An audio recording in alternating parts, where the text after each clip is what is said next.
Hello বন্ধুরা, সবাই কেমন আছো? আশা করি সবাই ভালো আছো। তো আমিও ভালো আছি। আজকে দারুণ স্বাদের সয়াবিন রান্না করে দেখাবো। এই সয়াবিন পাতে থাকলে মাছ মাংস সব কিছু খেতে ভুলে যাবে তোমরা। সম্পূর্ণ মাংসর মতো রান্না করবো। তো কড়ার মধ্যে তেল দিয়ে দিলাম, হাতে মেখে রান্না করব। নুন হলুদ দিয়ে দিলাম সয়াবিনের উপর, ডুমো ডুমো করে আলু পেঁয়াজ দিয়ে দিলাম।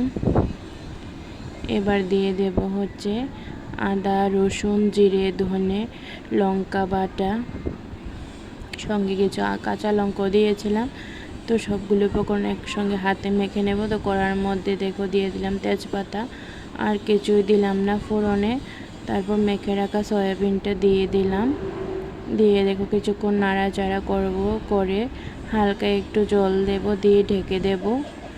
তো কিছুক্ষণ সেদ্ধ হওয়ার জন্য আমি অপেক্ষা করব। তো কিছুক্ষণ সেদ্ধ হওয়ার পর এই দেখো লুকটা পাল্টে এসেছে, আর এই দেখো তেল বের হচ্ছে। তো কষা কষা করব। এই দেখো কষা কষা করার পর আমি ঝোল দেব। তো আলগার আমার বাজতে হলো না, ভাজাও হয়ে গেল। তো এই দেখো এই অবস্থায় জল দিয়ে দিলাম। তো একটু গ্রেভি গ্রেভি ভাব থাকবে, তার জন্য জলটা কম দিলাম। তারপর দিয়ে দিলাম গরম মশলা। তো গরম মশলা দিয়ে হালকা একটু ফুটিয়ে নিচ্ছি, তা না হলে তেতো লাগবে। এই দেখো আমার ফাইনাল লুক তরকারি কীরকম হলো আমাকে জানাবে।